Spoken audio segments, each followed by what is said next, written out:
Hey guys, welcome to the fourth episode of Manifesting Podcast, where hustle meets hangout. I am Praneeth. With me we have Monish and Harshit, and a very special guest. He is one of the sharpest cricket performance analysts out there. He has worked with international teams like India, West Indies, and Netherlands, and with franchises like Sunrisers Hyderabad and Sunrisers Eastern Cape. With Sunrisers Eastern Cape, he has won two titles. He has been a very big part of taking teams to the top with his data-driven analytics. From failing cat fighters to being a chief guest in a top IIM, from ESPN Cricinfo to championship dugouts, he has seen it all. Please welcome Mr. Gaurav Sundararaman, sir. Hi, sir. Hi guys, thanks for having me. Sir, can you start by telling us about a little bit yourself, like your education and how you found your way into sports career? Sure. Like most of us, right, while growing up, I was very passionate about sport. It's not only cricket, all sports. And when I grew up, it was not the mobile phone era. There's no internet, so we used to have to watch a lot of sports in TV, or you have to look at potentially um, newspapers. So I used to read a magazine, Sports Star. So those were some of the ways by which I was very keen to learn about all sports.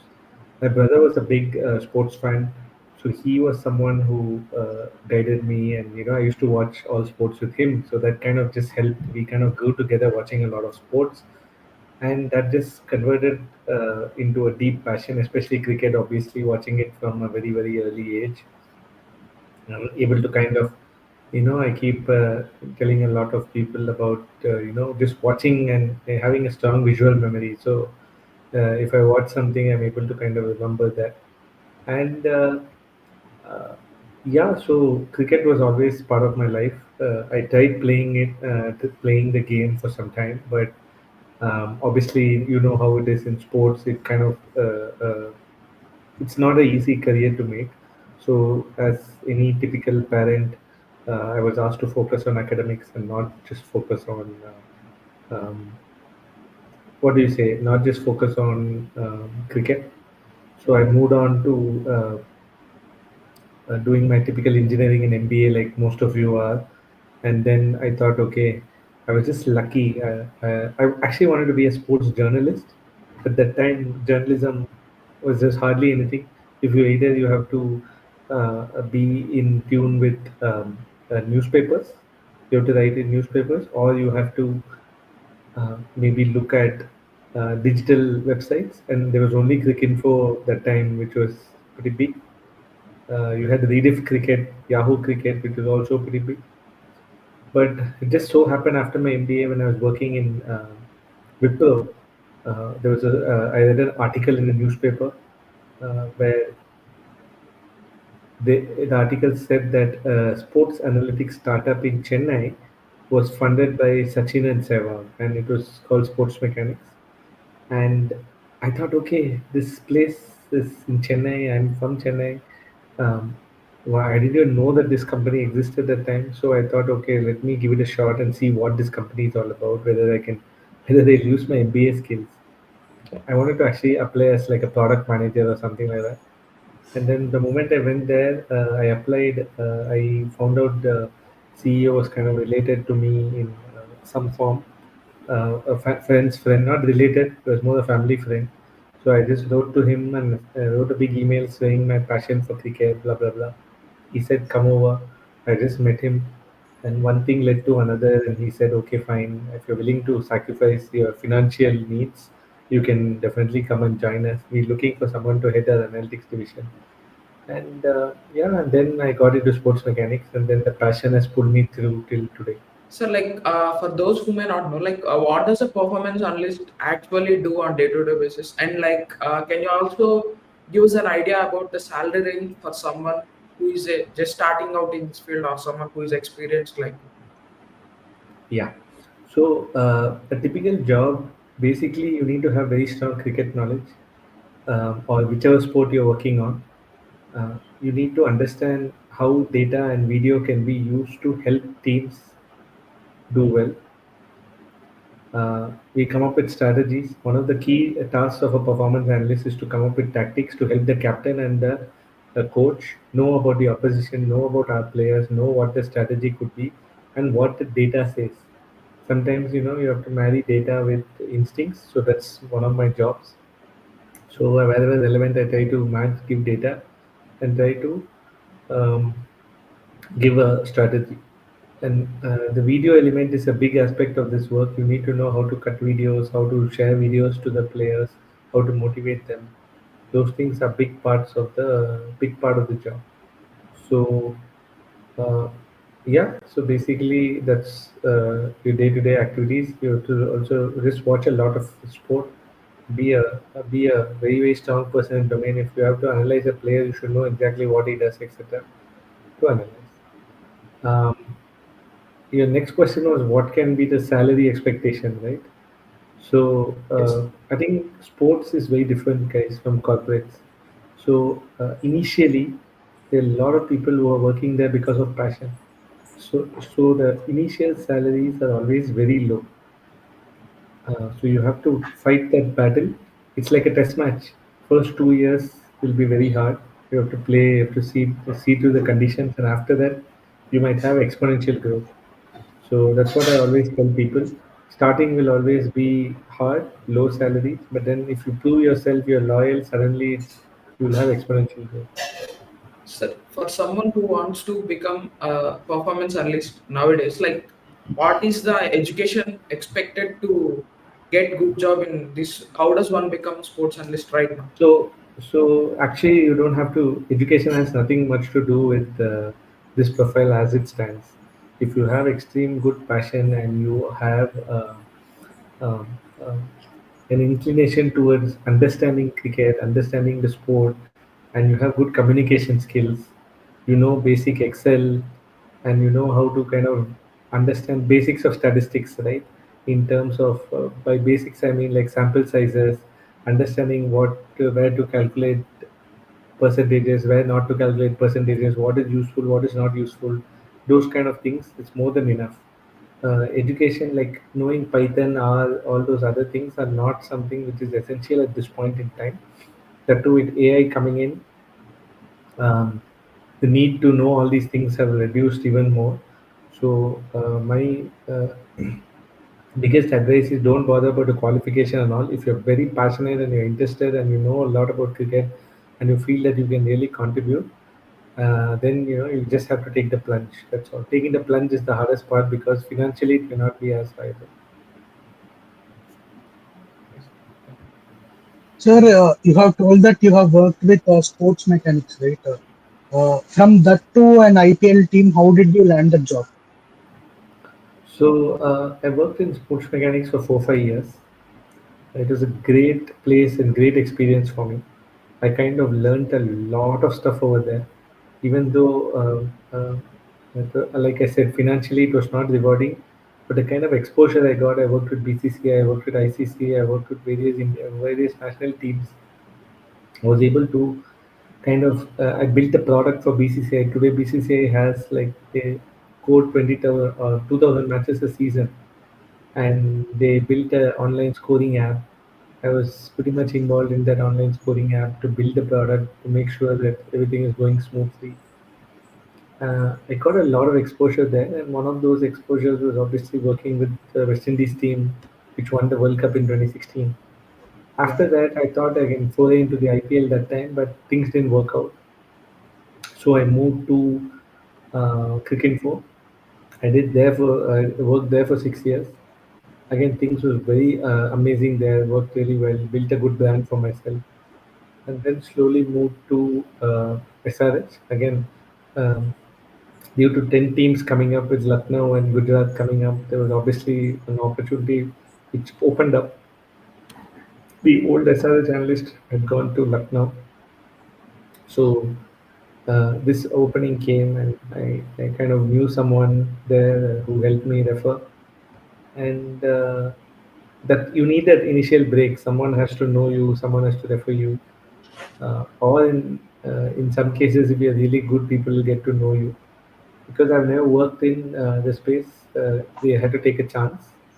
And yeah, I got a chance thanks to um, the person there, and then things became easier. Uh, So, sir, scouting is very important in modern cricket, right? Can you walk us through how scouting works? So there's no single process or single solution that will say that yeah, this is the way we have to scout. Okay, different people have different ways of doing it. Different teams have different. Some people feel that only cricketers can scout. Some people feel that even if you're not a cricketer, you have an eye for talent. Some people look at data and scout. Some people look at a lot of videos and scout. Some people want to see the player live and then scout. So there is no one single process. It depends on the team how much they're willing to invest on this particular field. So how I used to do is obviously I have certain frameworks in my mind, like can a player do this, can a player do that, which a bowler can he do this, can he do that, etc. I have a few frameworks which I feel that has worked for me. So I try to tick off those boxes, whether it is through watching a lot of video footage or whether I call them for trials and then see them live and see that it's different. And there's also this is a quantitative part. There's also a qualitative part. The qualitative part is more to do with what is his temperament, what kind of person he is, how can he manage under pressure. Now, those things, if it gets sorted, then things become a lot easier. So, marrying the quantitative and qualitative aspect will ensure that you can scout well. And it's also good to have a couple more coaches and other people who kind of validate your thoughts so that it becomes easier. Sir, out of all the players you have observed or worked with, was there any underrated or unexpected pick who went on to shine?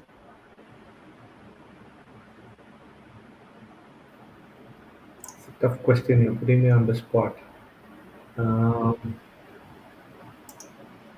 so I want to say, like this when I first saw Carlos Brathwaite in 2014 and 15.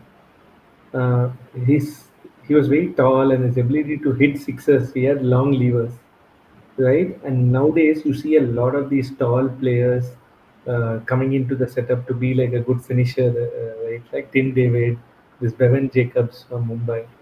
So people are looking.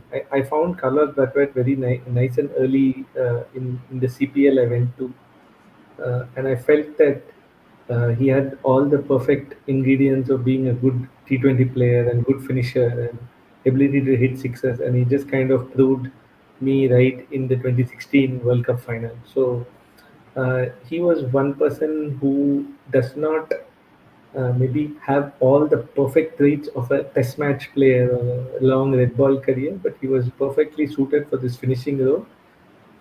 Maybe I would have thought that with his kind of skill sets, he would have maybe lasted a much more longer. He would have been much more successful.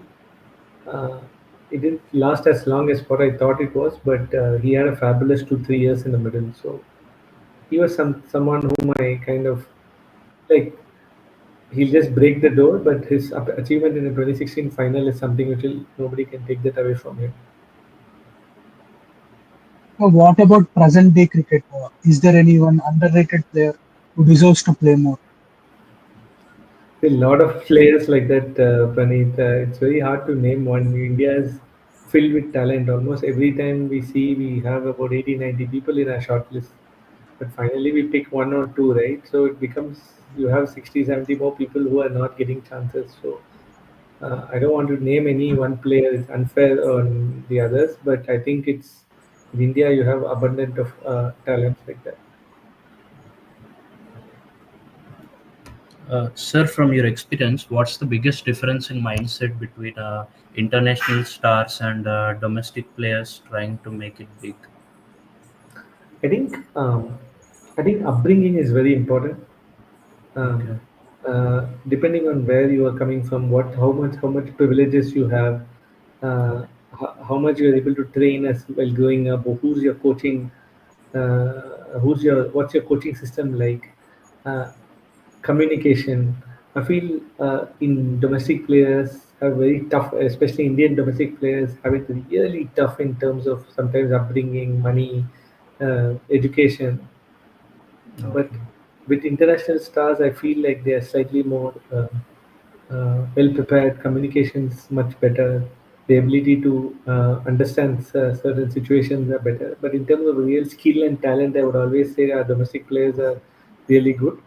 Okay. Maybe under pressure, maybe fitness, understanding sports science, all those things. I feel the facilities, all that is much better abroad than in India. Even though we are kind of picking up. To answer your question more from a junior level perspective, I think they are more fit. They know what they're doing. They know about their body, etc. I think in India, domestic players, that awareness education is lacking, and they mostly go behind what other good players from their state do. They just follow that. Okay. So now, switching gears a bit, are there any funny or light-hearted moments from the dugout that you can share with us?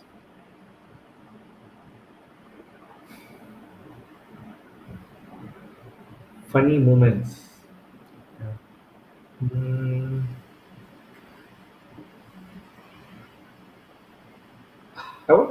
more than funny, I would say that there were a couple of moments. I don't know if you remember in 2023, there was a famous match between SRH and Rajasthan in Rajasthan where, we'll need, I think, 5 runs or 6 runs to win at the last ball.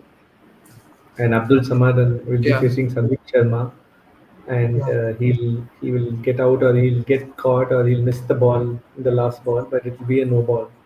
I think he'll get caught in the boundary to Joe Root, and I think they'll call it a no ball. So obviously, we had invested a lot of like we really felt Abdul Samad would be that key finisher, and he was always striking it pretty well. Always, he was looking very good, and that was a match where we thought he should have won. And when he got caught, it was very disappointing, and we were all like very very annoyed. And then immediately when the signal came, the whole dressing room atmosphere changed, and then he actually hit a four of the last or six of the last ball to win the match.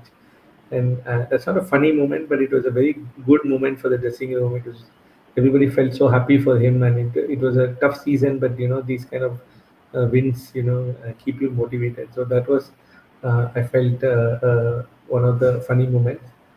Um, it's tough to kind of just think of funny moments when the dugout is so intense all the time. We're trying to win and stuff. I think this year when Abhishek Sharma showed the paper, the chit to yes. thank Orange Army, I think that was also very interesting because nobody really expected that. I think there was a burst of laughter and everybody was super happy for him when he kind of suddenly took something out from his pocket. So nobody really expected that. So that everybody enjoyed that. Okay. If you had to bet on one cricketer who will dominate world cricket in the next 5 years, who would it be? Uh, I think Jaiswal is a good candidate. I think he's had Okay. a great start to his career. Hmm. Uh, I would think that he would be the player who will kind of dominate if he gets a chance to play in the white ball. Okay. Yeah, yes. And finally, in your view, what really makes a good team tick? Like, is it a bowler, a batter, or the leadership of a strong captain? I think there's again no one answer, but Okay. first of all, the environment has to be really good. Hmm. I think that is very important, which is something I learned in my 3 years. Like how important environment Hmm. is sometimes very underrated from outside. We don't understand the importance of it. I think environment is very important. Similarly, having a well-rounded team is obviously important. I would say bowling is slightly more harder to do, which is why if you have better bowlers, chances of success are much higher, especially in T20, especially in the era of a lot of batting pitches. So my priority would be to have a good environment, good captain, then have good bowlers, and then you look at batting as Okay. the next option. Sir, like there are a lot of discussions about Virat Kohli and Rohit being in 2027 World Cup, right? Do you still think they should feature in 2027 World Cup? Yeah, if they're playing well, if they're fit, nothing else. It's all about fitness. I think The two ODI format, they both are stalwarts. So uh, I would be happy to see them do well and get India another World Cup. So, but yeah, I think if they're fit, 100%. So the next Fab Four of cricket would be. Good question. One is obviously Jaiswal, Yeah. maybe Harry Brook, um, Cam Green, and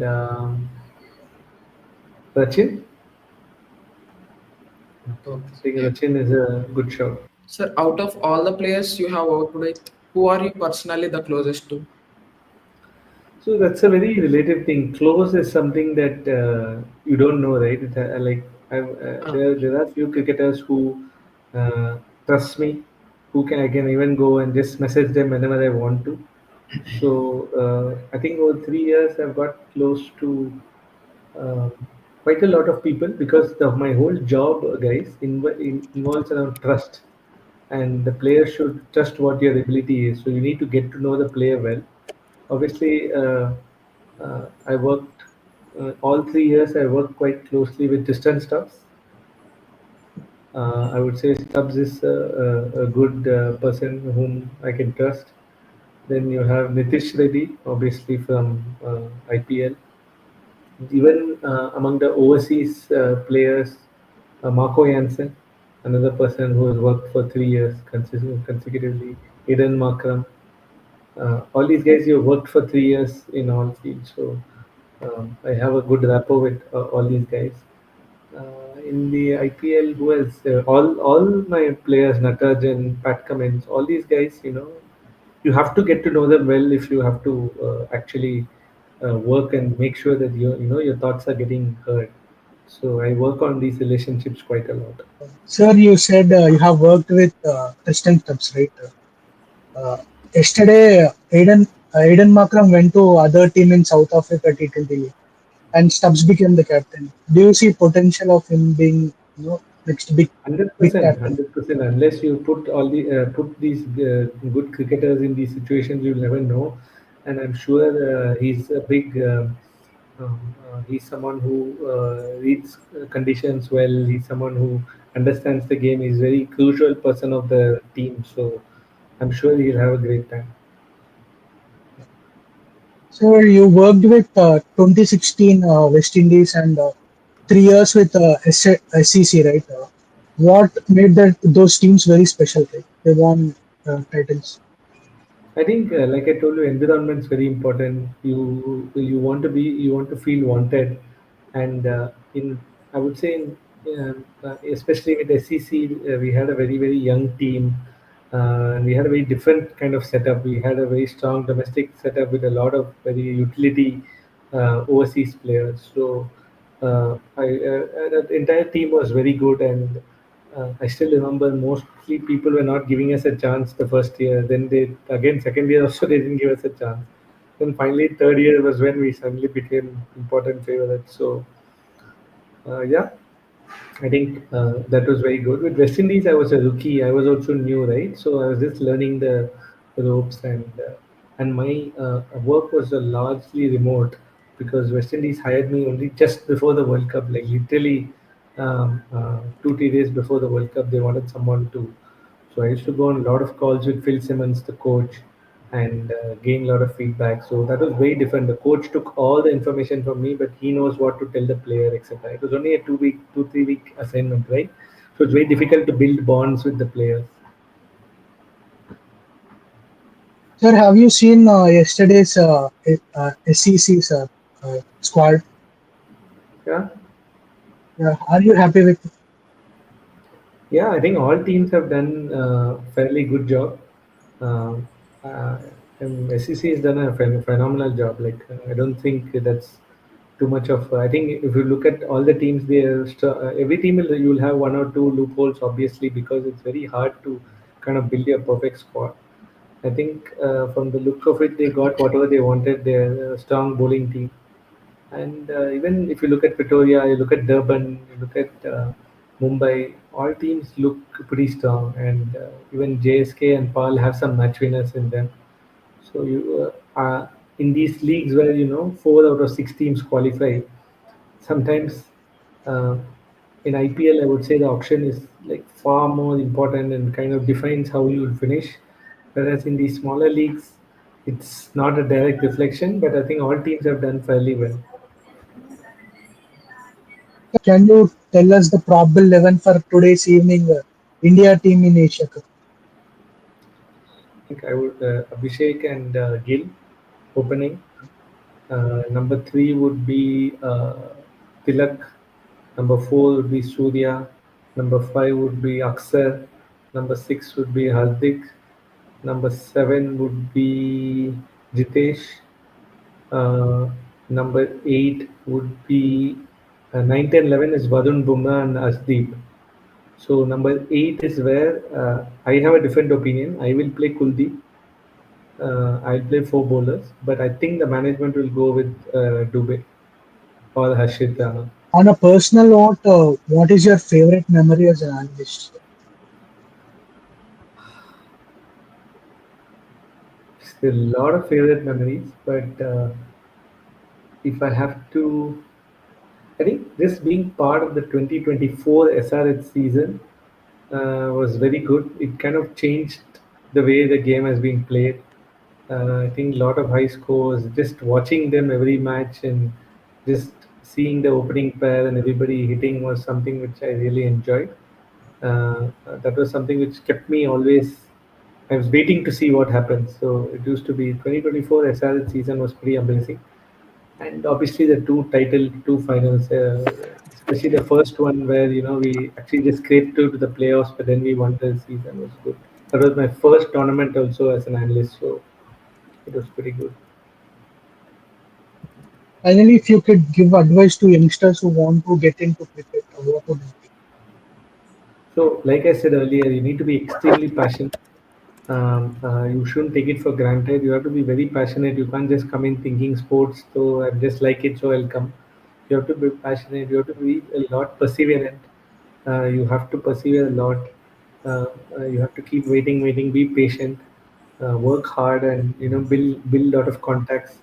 Uh, and don't forget that ultimately, if you lose your passion, then this is not an industry for you. You have to like sport. You have to like anything you watch. You have to like. It can't be just I'll watch IPL. I'll watch only India games. It has to be everything. And if you have that, I'm sure you'll succeed in this industry.